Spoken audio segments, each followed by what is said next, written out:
So in time delay mode, we have the added parameter of fill time delay. I'm going to set that to 3 seconds. So the mode head 2 set is time delay mode, the mode head 1 set is time delay mode. So we'll fill on head 1 first. So by pressing start head 2 fill cycle, it will only start head 2.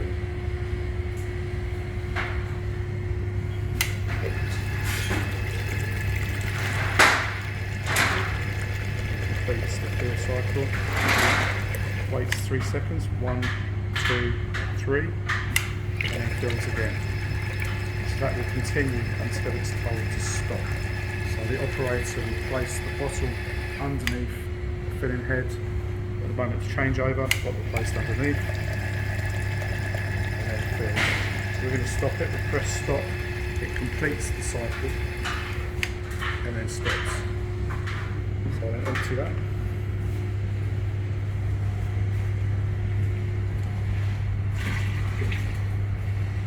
Do likewise with filling head 1. So we press start, so it won't operate both at the same time. So it's filling the cream with a conditioner product until told to stop.